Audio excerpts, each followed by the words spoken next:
Aku marah waktu itu jujur karena aku kaget gitu dari hidupnya nyaman, dari hidupnya kan ya aku bisa jalan, bisa main sama teman, semuanya kehidupan di sekolah baik, di rumah baik gitu ya. Iya, jadi itu pas tiba-tiba aku nggak bisa jalan, ya aku langsung kaget aja gitu. Kapan ya aku bisa jalan lagi? Karena kan begitu aku nggak bisa jalan, aku berobat kan langsung tuh nggak bisa jalan, diemnya di rumah sakit, nggak bisa sekolah gitu kan. Jadi kayak semuanya itu tiba-tiba hilang gitu loh. Sahabat Crosstalk, bersama saya Grace Kusno dalam Bincang-Bincang Crosstalk. Berisi kesaksian tentang kehidupan anak-anak Tuhan yang walaupun kenal Tuhan, walaupun mengasihi Tuhan, tapi tidak luput dari setiap tantangan yang ada. Dan bagaimana Tuhan dan cara Tuhan untuk menolong setiap anak-anaknya keluar dari permasalahan yang ada.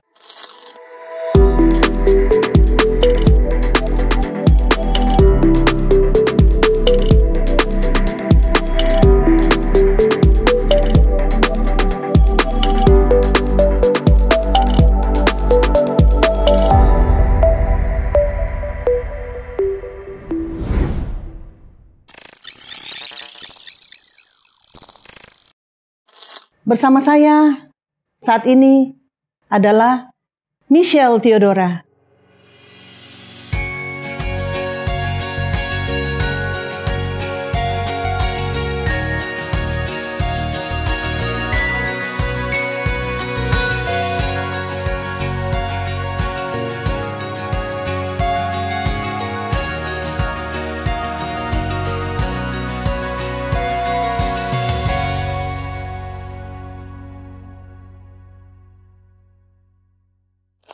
Halo. Selamat datang Michelle dan ibunya, Ibu Yufi.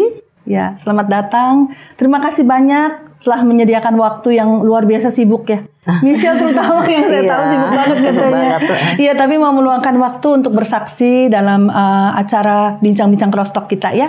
Sahabat Crosstalk pasti akan sangat diberkati dengan pembicaraan kita. Mari kita simak bersama. Jadi Michelle, Tante sudah mendengar kesaksian Michelle yang luar biasa. Ya. Sebagai anak muda, sangat tidak mudah menghadapi ini semuanya. Mungkin Michelle bisa bercerita. Sebetulnya Michelle dari keluarga apa? Apa dulu belum pernah kenal Tuhan? Atau bagaimana dari masa kecil? Keluarga bagaimana? Sudah dalam Tuhan atau apa? Kalau dari kecil sebenarnya kita udah kenal Tuhan. Tapi ya memang bukan yang benar-benar kayak yang bener-bener rohani banget gitu loh. Jadi kayak kita baca Alkitab memang waktu itu dari kecil sih emang dibiasakan ya, mama papa aku tuh kita kalau malam tuh doa bareng gitu. Terus habis itu kayak mami aku waktu itu sering ingetin aku buat baca Alkitab gitu. Pertama-tama kan dari kecil bacanya tuh Amsal karena lebih mudah untuk dipahami lah gitu. Banyak nasehatnya. Iya. Terus kan pendek-pendek ya kalau Amsal kan jadinya tuh gampang untuk lebih buat sehari-hari. Nah, terus kita tuh sebenarnya nggak terlalu sama gereja. Justru kita tuh kalau ke gereja tuh justru yang jarang-jarang. Gitu. Jadi kayak kalau sempet gitu nanti pindah-pindah juga gerejanya gitu. Jadi memang kenal Tuhan tapi ya sebatas itu gitu. Ya, jadi diajak baca Alkitab dan sebagainya sebagai orang Kristen yang tahu bahwa Tuhannya Tuhan Yesus, tapi sebatas itu aja ya. Oke, nah umur berapa Michelle waktu itu mulai menghadapi tantangan yang berat ini? Umur 11 tahun waktu itu. 11 tahun ya? Berarti masih kecil ya? Iya. Tapi dari usia berapa udah baca Alkitab, baca firman, baca Amsal? Kayak itu sejak 5 SD atau 6 SD. Berarti itu kayak 4 SD ya? Mungkin sejak usia 2 tahun 7, sebelum 8. itu deh. Iya. Oke. 8 atau 9, 8, 7 atau 8 benar. Jadi firman yang dibaca sekarang masuk ke ujian ya. Iya. Tapi kan umur 11 tuh relatif masih kecil ya, masih muda ya. Iya. Itu masuk pra-remaja mungkin. Umur 11 rasanya pra-remaja. Nah, bagaimana waktu itu yang dirasakan apa Michelle? Yang dirasakan pas pertama kali itu kan sebenarnya aku nggak ngerasain gejalanya ya. Gejala sakit gitu atau? Enggak, dulu nggak kerasa sakit, cuman lebih kayak cuman cepet capek. Terus habis itu kan banyak emang sekolah gitu ya. Sekolah dipikirkan memang ya capek gitu habis olahraga gitu ya. Cuman aku tuh terakhir emang belakangan itu agak sering tidur siang, lebih sering tidur siang, habis itu kayak lebih cepat lelah gitu ya.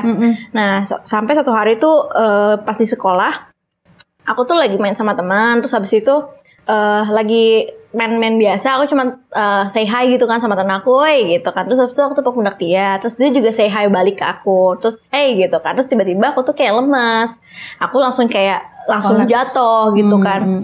Nah pas aku jatuh, tapi nggak pingsan, jatuhnya tuh kayak lemes aja gitu jatuh. Terus habis itu ya karena jatuh kaki sama tangan tuh kayak kesleo gitulah Tante. Jadi akhirnya tuh dikiranya memang kesleo gitu kan. Tapi ternyata pas obatin, diurut, dikasih obat itu tapi nggak sembuh-sembuh gitu. Malah tuh bengkak gitu di sendi-sendinya.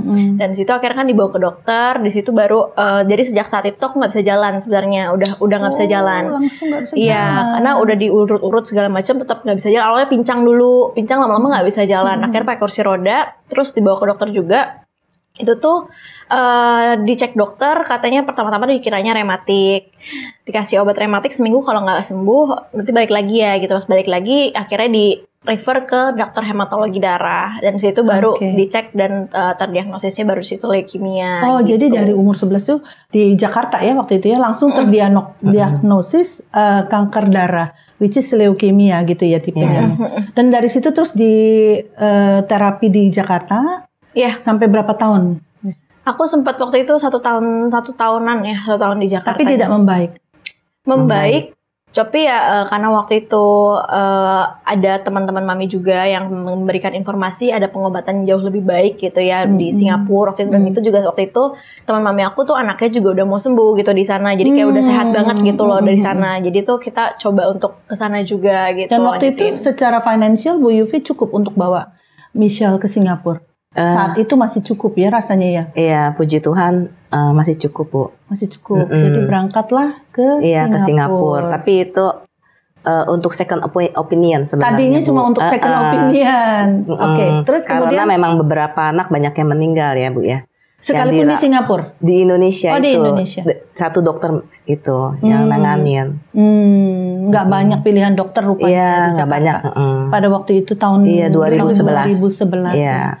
Jadi akhirnya untuk second opinion ke Singapura, kemudian jadi berobat di sana.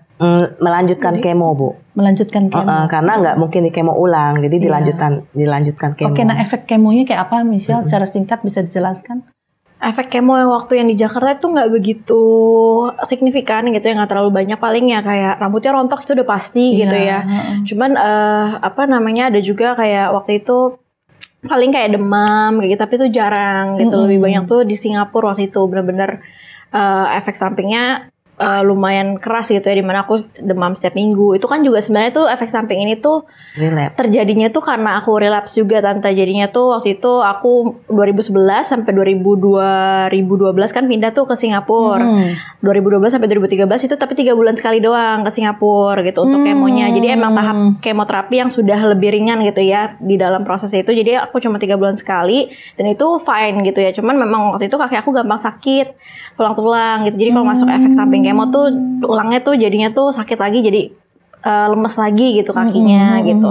Cuman sejauh itu aja. Tapi terakhir pas aku di tahun 2013 pas di kemo terakhir kan dokter bilang kayak ini kamu kemo terakhir ya gitu. Tapi ternyata pas di kemo terakhir ini dicek juga kan semuanya, ternyata tuh ada ada sel kankernya lagi. Nah, dan waktu itu tuh akhirnya dokter bilang ini harus dilanjutin kemoterapi lagi, dan itu tuh minimal 2 tahun lagi, tapi harus full di Singapura, nggak bisa setengah-setengah kayak yang sebelumnya gitu. Oh, jadi praktis yang pertama tuh ringan lah kalau 3 bulan sekali balik ya? Oh enggak. Bukan. Yang pertama itu rutin Bu. Jadi yang di Jakarta rutin. Yang Jakarta kan. Maksud saya yang di Singapura yang pertama itu 3 bulan sekali. Melanjutkannya itu. Karena kan kemoterapi itu kan ada protokolnya ya Tante. Jadi kayak yang pertama tuh yang intens dulu nih, 1 tahun pertama intens. Tahun kedua tuh udah maintenance gitu. Jadi waktu Singapura tuh harusnya sifatnya maintenance. Udah 3 bulan sekali. 3 bulan sekali kemonya. Jadi ternyata masih ada tersisa tahun 2013 dan harus intens lagi begitu kan? Betul, tapi full di Singapura intensnya gitu sampai akhir gitu. Lumayan itu biayanya. Karena Tante juga pernah berobat ke sana kan. Cancer tahun 2000. Jadi emang terbayang lah. Dan itu jahat banget ya. Efeknya jelek sekali ya untuk maksudnya menderita sekali nggak Michelle? Efek sampingnya yang relapse ini memang lebih besar daripada yang pertama karena dosisnya kan 2 kali lipat juga. Jadi itu efek sampingnya mungkin yang kayak demam setiap minggu. Yang di Jakarta aku tuh demam jarang banget gitu ya. Terus tiba-tiba pas pindah ke sana tuh jadinya tuh demam sering banget setiap minggu. Terus kalau demam tuh kayak udah menggigil parah. Jadi tempat tidur tuh sampai goyang gitu kalau udah menggigil gitu. Terus harus pakai selimut yang memang diisinya tuh pakai hawa panas gitu namanya. Jadi aku tuh berhenti menggigil gitu. Terus ya ada infeksi mata, infeksi paru-paru gitu ya. Terus macem-macem kayak darah drop itu kan udah langganan ya. Jadi transfusi itu udah juga langganan, transfusi darah, transfusi trombosit. Jadi tuh efek sampingnya sih kayak gitu. Aku bersyukurnya mungkin karena kalau dibandingkan yang lain itu tuh memang masih banyak yang lebih yang lebih berat juga. Tapi kan waktu itu aku waktu itu imbangin juga sama pola makan juga dari jus-jusan, terus habis itu selalu berdoa sama Tuhan gitu kan, supaya setiap kali masuk obat kemo tuh aku kayak bilang, Tuhan dalam nama Tuhan Yesus segala efek samping kemonya aku tolak gitu. Jadi itu ya menurut aku walaupun berat dibandingkan yang Jakarta, aku bersyukurnya Tuhan mampukan untuk lewatin itu semua sih. Gitu. Tuhan ya. Itu kan luar biasa ya Michelle, bahwa kamu waktu itu berarti usianya 13 tahun ya. Pas pindah ke Singapura. Pas relapse ya. Iya. Atau relapse ataupun belum selesai kemo lah ya namanya. Nah, bagaimana waktu awal terima berita itu di usia 11? Apakah sudah langsung kuat seperti itu gitu? Udah langsung aku usir deh tiap kali sakit penyakitnya atau bagaimana? Coba sharing Michelle. Belum Tante, pasti umur 11 Pengen tahun. tahu saya nih umur 11 bagaimana reaksinya? Aku marah waktu itu jujur karena aku kaget gitu dari hidupnya nyaman, dari hidupnya kan ya aku bisa jalan, bisa main sama teman, semuanya kehidupan di sekolah baik, di rumah baik gitu ya. Iya, jadi itu pas tiba-tiba aku nggak bisa jalan, ya aku langsung kaget aja gitu. Kapan ya aku bisa jalan lagi? Karena kan begitu aku nggak bisa jalan, aku berobat kan langsung tuh nggak bisa jalan, diemnya di rumah sakit, nggak bisa sekolah gitu kan. Jadi kayak semuanya itu tiba-tiba hilang gitu loh. Yang biasa rutinitasnya aku lakuin gitu kan. Dan di situ aku mulai tanya nih sama Tuhan gitu, kayak kenapa ya Tuhan kok aku yang sakit gitu. Kenapa sakitnya harus kayak gini gitu. Dan aku kan merasa dari kecil aku udah baca firman Tuhan gitu loh setiap hari. Dan aku juga selalu berusaha untuk praktekin apa yang udah aku baca gitu ya. Jadi anak yang jujur gitu ya. Jadi aku di sekolah gak mau nyontek. Terus kayak di rumah juga sama mami papi nggak ngelawan gitu. Jadi tuh berusaha kayak aku salah apa gitu, maksudnya kenapa aku yang harus sakit gitu, kenapa orang-orang jahat di luar sana kok kayaknya hidupnya enak-enak aja gitu kan. Aku merasa Tuhan nggak adil waktu itu. Akhirnya aku bilang aku nggak mau lagi kenal Tuhan, aku bilang gitu. Oh sempat begitu? Sempat. Aku marah sama Tuhan karena aku merasa sia-sia gitu apa yang udah aku lakuin gitu. Tuhan tuh lupa gitu sama apa yang udah aku lakuin gitu. Tapi mungkin karena anak kecil ya mindsetnya salah, jadi tolong jangan ditiru gitu ya. Jadi waktu itu karena nggak ngerti, akhirnya aku beneran marah sama Tuhan. Aku berhenti baca Alkitab. Aku tadinya kan sering baca Alkitab setiap hari ya. Terus akhirnya aku nggak mau baca Alkitab lagi, aku nggak mau doa lagi, aku nggak mau pujian penyembahan lagi. Pokoknya setiap hari cuma nanya aja, kenapa ya harus aku yang sakit, kayak mengasihani diri gitu, kayak belum bisa terima keadaan, masih bayangin kalau misalkan jam segini aku lagi sehat, aku lagi ngapain ya, kayak gitu. Dan aku kan nggak tahu ya kapan aku bisa jalan, kapan aku bisa balik lagi ke kehidupan normal. Aku kan nggak ada yang kasih tahu bisa kapan. Kalau misal, jadi aku nggak ada bayangan kayak sampai kapan. Kalau misalkan selamanya aku nggak bisa jalan gimana gitu kan. Jadi waktu itu kondisinya juga bukan nggak bisa jalan aja, jadi aku nggak bisa duduk juga sebenarnya.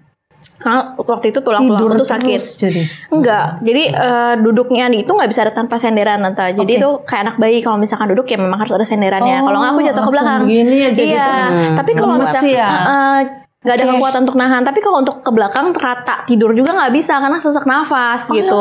Jadi aku harus pakai ranjang rumah sakit, kan memang ada naik turunnya gitu ya, bisa dinaik turunkan. Jadi itu harus ditopang sama ranjang rumah sakit. Jadi kayak nggak 90 derajat tapi juga nggak rata banget gitu loh di tengah-tengah gitu. Jadi aku merasa ya aku tidur baring aja nggak bisa gitu loh. Yang biasanya aku bisa tidur nyenyak, baring, aku bisa duduk segala macam, kok tiba-tiba nggak bisa semua.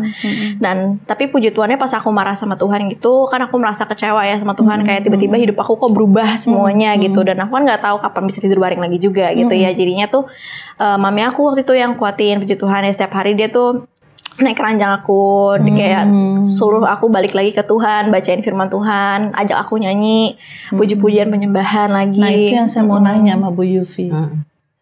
Karena anak umur 11 ya, kalau bukan dari orang tua, dari mana lagi? Kalau sakit kan di rumah terus ya. Bukan di gereja, didoain sama pendeta, enggak ya. Ibu bagaimana bisa luar biasa?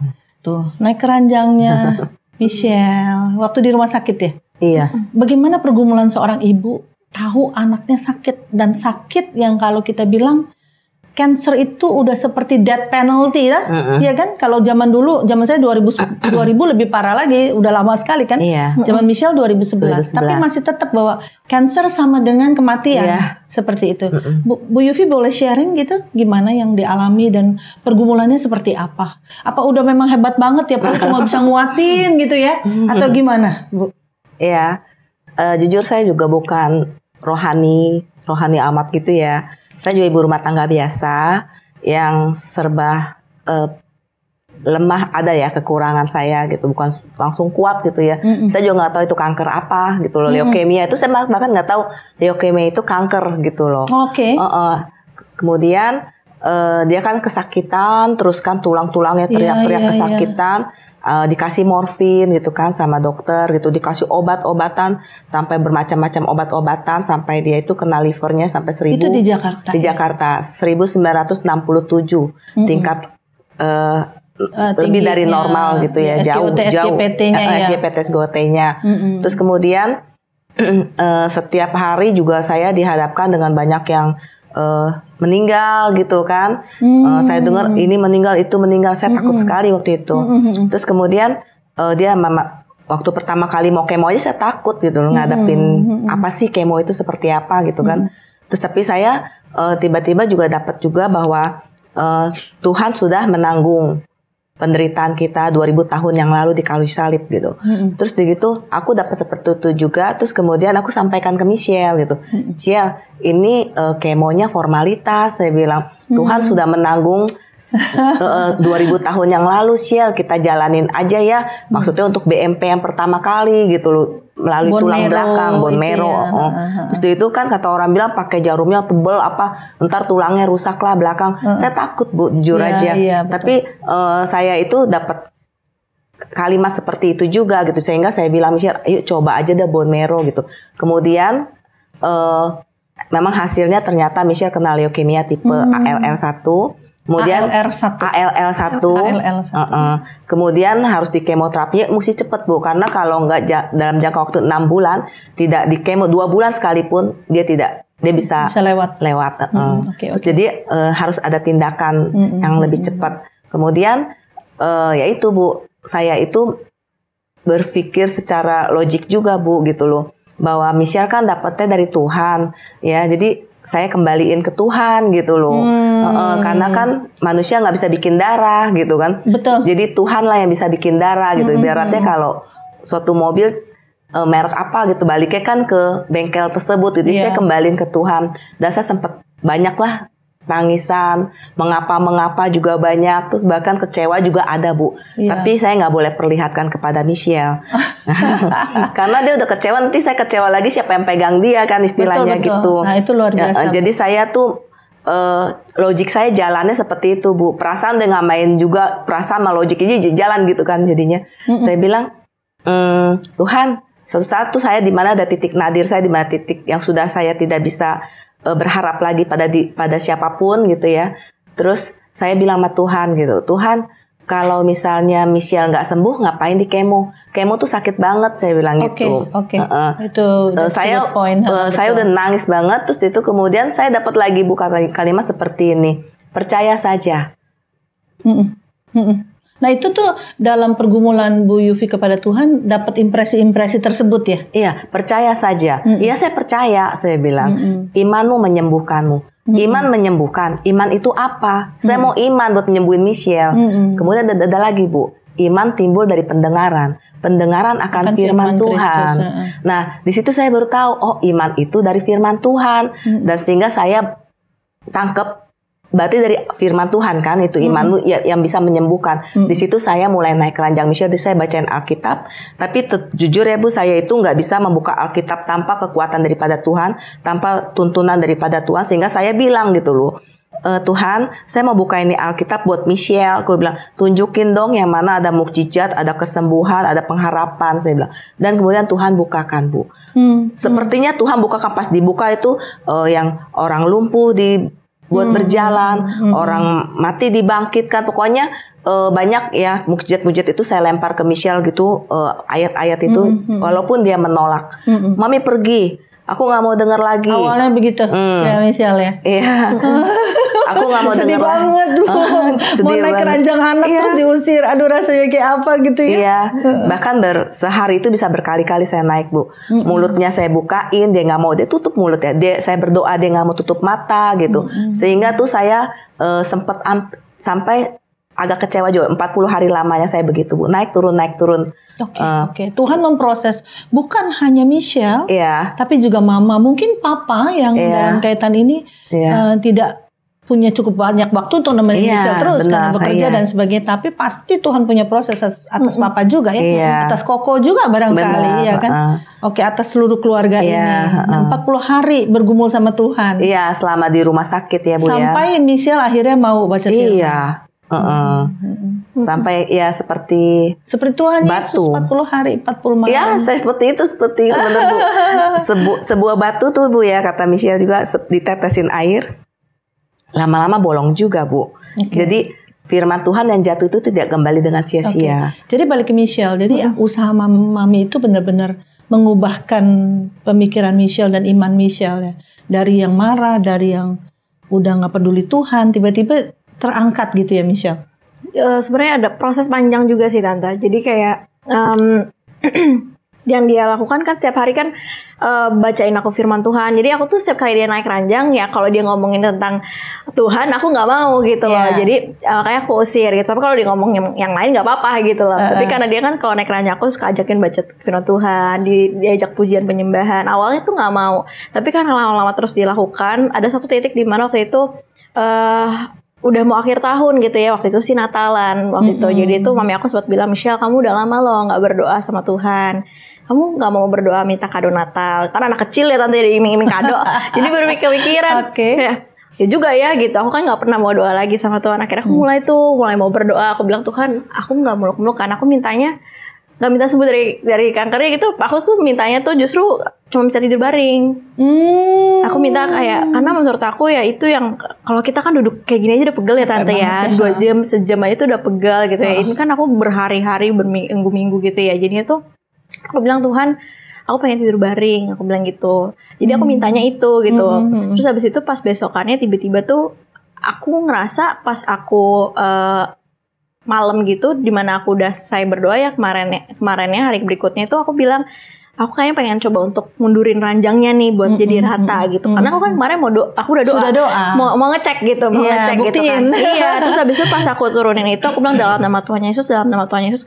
Tadinya kan sebenarnya kan ini ya Tante, sesak nafas ya waktu itu pas diturunin gitu kan. Tapi ini pas aku dalam nama Tuhan Yesus itu ada sesak nafasnya, tapi aku paksa aku dalam nama Tuhan Yesus sampai aku tekan sampai 0 derajat gitu.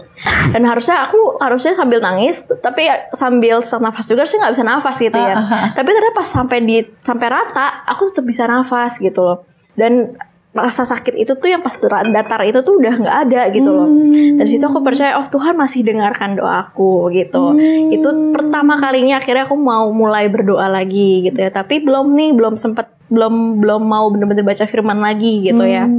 Singkat cerita sebenarnya tuh ada banyak hal yang akhirnya membuat aku ngerasa, oh dengan terus bertanya. Jadi walaupun aku udah berdoa untuk tidur baring dan dikabulkan gitu ya, tapi itu aku merasa masih tetap nggak ngerti kenapa Tuhan kasih aku sakit gitu. Jadi masih terus berpikir bahwa Tuhan yang kasih, padahal kan bukan Tuhan gitu ya yang ngasih. Tuhan nggak pernah kasih pencobaan, Tuhan mengizinkan. Nah itu, jadi waktu itu mindset aku tuh masih kayak bertanya-tanya terus sama Tuhan, walaupun aku udah bisa dijawab itu doanya.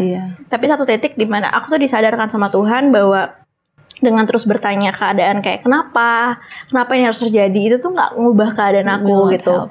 Jadi memang ada satu titik di mana satu hari aku tiba-tiba ketawa seharian Tante. Aku tuh anaknya itu masih di rumah sakit Jakarta. Di Jakarta, tapi itu udah ceritanya udah pulang ke rumah. Udah pulang ke rumah, nanti minggu depannya baru balik lagi gitu. Nah jadi di rumah itu tiba-tiba ya aku ketawa seharian gitu. Dimana aku tuh anaknya kalau misalkan ada sesuatu hal yang lucu, aku nggak ketawa yang terbahak-bahak, aku tipenya yang kayak senyum, kayak gitu, kayak ketawa itu dikit, tapi hari itu tuh aku ketawa lepas banget, terbahak-bahak banget. Jadi tuh semua orang di rumah aku tuh bingung kayak nih anak kenapa gitu kan, karena sebelumnya aku nggak pernah ketawa ngakak gitu kan. Mami aku sampai ngira juga kayak ini apa efek samping kemo gitu ya, jadi kok jadi kayak gini gitu loh.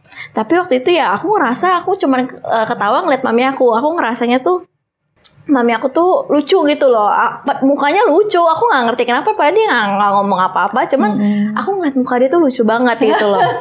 Sampai dia juga pusing gitu, terus akhirnya seharian tuh berlangsungnya seharian. Jadi Bu Yufi khawatir jangan-jangan anak saya stres gitu. Untuk cuma sehari gitu. Saya aja dia ketawa. Oh, tiap lihat Bu Yufi langsung ketawa? Iya, dalam sehari itu. Tapi ketawanya tuh ngakak, menurut aku lucu banget Tante. Aku juga nggak ngerti ya kenapa akhirnya tuh untungnya cuma sehari ya, kalau berlebihan kan masuknya ke RSJ nanti. Jadi itu aku cuma sehari, terus besokannya belum besok mami malam-malam ya. Dia takut gitu. Dia takut karena ngeliat aku tidur pun ketawa. Aku ingat tidur pun ketawa. Saya buktikan kasih lihat Tuhan bahwa dia itu memang dapat sukacita dari Tuhan gitu.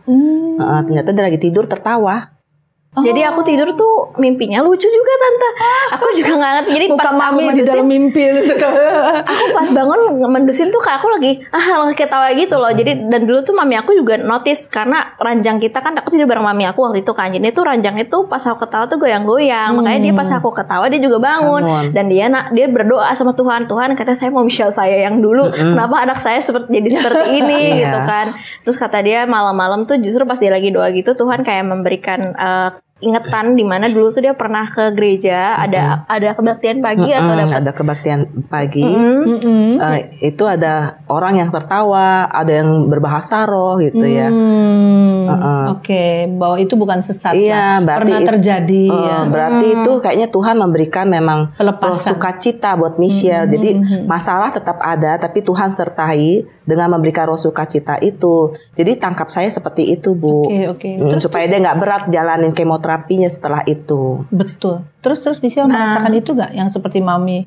Aku dapat inspirasi. Aku nggak tahu Tante. Sesudah selesainya maksudnya? Sesudah besokannya itu tuh aku juga nggak tahu kalau mami berdoa seperti itu kan. Cuman mami aku tuh nggak lama kemudian dia kasih aku ayat kayak firman Tuhan. Apa ya waktu itu dari Petrus ya kalau nggak salah, dia bilang bahwa sukacitanya itu dari Tuhan. Nanti deh aku kasih Tante ayatnya ya. Boleh. Nanti bisa ditampilkan di mana gitu ya. Jadi aku nggak gitu ingat ayatnya di mana. Tapi waktu itu pas setelah selesai 1 hari setelah itu, aku ngerasa aku udah stop ketawa nih Tante. Aku udah cuma udah 1 biasa hari. Udah normal. Udah ngeliat dia udah biasa aja gitu. Cuman aku ngerasa happy. Aku udah lama nggak ngerasa se-happy itu gitu.